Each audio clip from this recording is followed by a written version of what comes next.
जय माताजी मित्रों, नवा वीडियो में आपनु हार्दिक स्वागत है।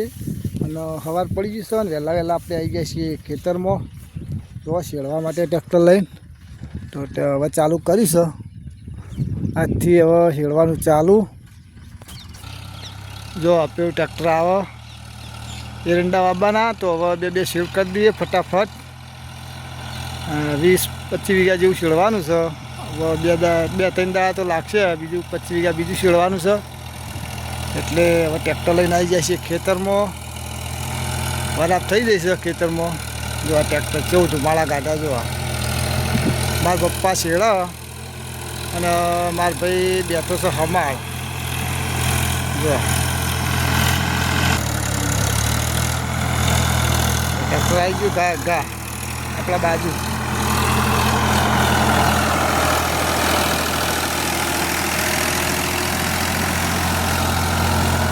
તો આમાં વાવવાના છે એરંડા। જો એક શેરમાં તો મસ્ત થઈ જાય। આપણે કળવાની છે 2 શેર। એટલે વાળો ફટાફટ ટ્રેક્ટર શેડા છે। આપણે હજુ એક બાજુ કોમ છે, યાદવાનું ચાલુ છે, કપાસ મજૂર છે તો આપણે એકન જવાનું છે। એક બાજુ ટ્રેક્ટર ચાલુ છે તો ટાઈમ નહીં પણ ટાઈમ કાઢીએ। એવું લાગે કે વિડીયો આવતા રહે, વિડીયો ચમની આવતા એનું કારણ છે કોમ થોડું વધી ગયું છે, એના કારણે વિડીયો આવતા રહે અમારા। 2 દિવસ લાગે કે વિડીયો તો બનાવેલા હોય પણ એડિટિંગ કરવાનો ટાઈમ રાતે મળતો નહીં। જો બગલો આવી ગયો હે, શેડ થાય ને એટલે બગલો તો આવી જ જાય ગમે તે। જો આપણે કૂવા ઉપર શેડવા આવ્યા છીએ, તમને બતાવું કૂવાનો નજારો। જો આપણા આ વિડીયો તમે આગળના વિડીયોમાં જોયું છે। આ છે આપણો કૂવો। હવે આ બધી દવા છોટવાની છે તો ફટાફટ પછી દવા છોટી દઈશું એટલે હું બધું આરી કંધાતું નીકળી જાય। તાળું મારેલું છે ને કૂવાની અંદર જોઈએ। જો કૂવાની ફૂલ ભરેલું છે। જો પેલા બપૈયા છે, શાકભાજી વાવી હજી નાની છે અને હમું દેખાય મંદિર છે। આજે શરૂઆત અમે ચાલુ કરી, ખાલી કોઈને સેવાનું ચાલુ કરી નહીં પણ અમે મુહૂર્ત કરી દીધું છે, કેમ કે આપણે ટ્રેક્ટર ઘરનું એટલે ચાલુ કરી દેવું પડે। તો ચાલો મિત્રો, આપણે હવે જઈએ આપણા કપાસે છે તો મજૂર છે તો જઈને હવે થોડું નેદાઈએ। ટ્રેક્ટર તો ટ્રેક્ટરનું કામ કરે છે, આપણે આપણું હવે કરીએ તો જઈએ હવે સીધા કપાસે। તો જુઓ મિત્રો, આપણી કપાસે આવી જાય છીએ। નેદવાનું ચાલુ છે અને એક બાદ ચા મેળવાનું ચાલુ છે, તમને બતાવી દઈએ। મજૂર પાછળ આવે છે અને એક બાદ ટ્રેક્ટર ચાલે છે। જો ચા મેળવાનું ચાલુ છે ખેતરમાં। ચા બનાવી દીધો છે અસલ। જો આ ખેતરમાં ચા ઉકળે છે, આ બાય મેળ દીધો છે અને પેલું બાદ ટ્રેક્ટર ફરે ટ્રેક્ટર અને આપણો ચા બાવા પીએ ભેગા થઈને। જો આ સા કપા બધો આવે છે। જો આ ચા પીવા આવે બધા। નાસ્તામાં છે મરચું રોટલી, નાસ્તો કરવા બેસી ગયો અમારા જડીમાં। જો બધા ખુશ થઈ ગયો। જો મંચીમાં છે બાદ પેલાજી બેઠા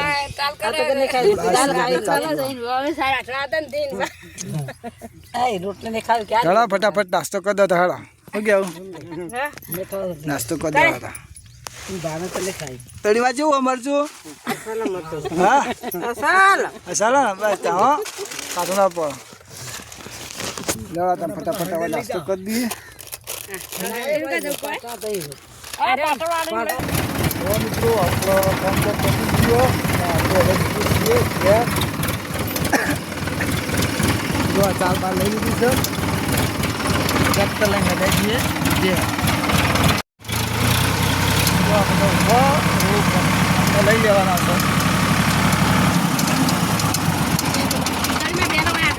ફટાફટ બેજો। તો મિત્રો આપણે બપોરે ખાઈ બહીને થોડો આરામ કર્યો અને પાછા આવી ગયા હતા ટ્રેક્ટર લઈને ખેતરમાં। જો પેલું બાદ ટ્રેક્ટર શેડા મારું દેખાતું છે તમને.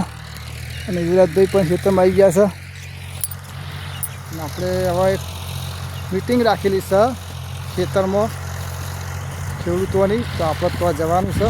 ફોન આવે છે તો આપણે જઈએ હવે મિટિંગમાં શું શું કહે છે. તો આપણે હવે શાંતિથી વાપરીએ અને તમને થોડું બતાવીએ. જો આ બીજા આવી ગયા છે અંગાત આપણા, એટલે આપણે જઈએ અને તમને બતાવીએ. તો શું કહેવું રાજા? જોયા હોમમાં દેખાયા બધા સાહેબોને બધા આવેલા છે.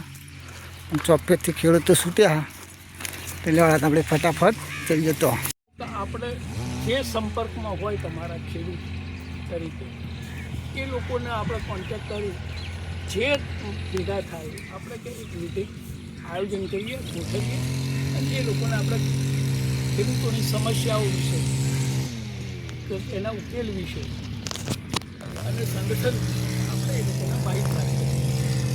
અને વળી સતીશભાઈ અને રમેશભાઈ એક દિવસ મારી ઓફિસે એક કામ માટે આવેલા, પછી બીજી વખત સતીશભાઈ આવેલા અને પછી એમાંથી કે ભાઈ સતીશના આ લોકો તો ખેતી કરે છે, તો કે આવો કે અમારા ઘેર અમારા કંઠરા આવીને આપણે મિટિંગ કરીએ, ત્યારે બોલાવીએ બધા.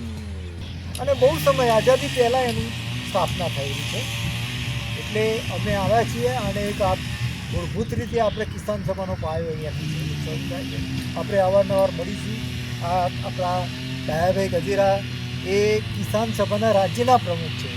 બરાબર, એ કેવા માણસ છે, તમે અહીંયા માણસોની તમે દિલદારી જોઈ જ નથી. જો આ જે સંગઠનના જે કામ કરે એ લોકોની દિલદારી જોઈ જ નથી. એમનો એક ભાઈ એમનું શું કહે કે ભાઈ એટલે અંદર વાત તો કરે ને, તો શું કહે ડાયા તને આમાં કિસાન સભામાં શું જડે? એટલે ડાયાભાઈ ગજેરા શું કહે, મારે શું ગોતવું છે, હું 2 રોટલી સવારની અને 2 રોટલી સાંજની 4 રોટલીનો ઘર આપું. એટલે આપણે આ સંગઠનમાં એવા માણસો છે, એટલે આ પ્રકારનું સંગઠનમાં જોડાઈને એક વિશ્વાસપાત્ર સંગઠનને મજબૂત રીતે આપણે આગળ લઈ જઈ શકીએ. આજે અમે તમને મળવા આવ્યા છીએ. દેશમાં તમે વિડીયો અને આ નેટ મોબાઈલ ઉપર તમે જુઓ છો, કિસાન સંગઠનો તો ઘણા છે. એ કિસાન સંગઠનો રોજ ખેડૂતોને અન્યાયની વાતો કરે છે, પણ એમાંના કેટલા સંગઠનો રોડ ઉપર છે. ખેડૂતોને વાસ્તવિક અન્યાય થતો હોય ત્યારે એ લોકોને અન્યાય થતા લોકોને લઈ અને એના માટે સંઘર્ષ કરે, લડત કરે અને એને અન્યાય દૂર કરાવે. ટીવી મીડિયા ઉપર વાતો કરવાથી ખેડૂતોનો અન્યાય ક્યારે પણ દૂર થવાનો નથી. આ કિસાન સભાની તમને વાત કરું તો દિનેશભાઈએ જેમ વાત કરી, આ કિસાન સભાની સ્થાપના 1936માં લખનઉ શહેરમાં એક સાધુ પુરુષે કરી હતી. એનું નામ છે સ્વામી સહજાનંદ સર. સ્વામી સહજાનંદ પોતે એક સાધુ હોવા છતાં વિચારતા કે આ ગરીબ પ્રજા રાત દિવસ તનતોડ મહેનત કરે. એ સમયે તો તમે જુઓ તો નવાબોનો, મહારાજાઓનો, બાદશાહોનો આ જમાનો હતો અને એ પ્રજા પેદા કરતી હોય ને ખાઈ ના શકે, ભૂખે મરતી હોય, પીડાતી હોય, તો એ પ્રજાને જો સુખી કરવી હોય તો આને સંગઠિત કરવા પડે.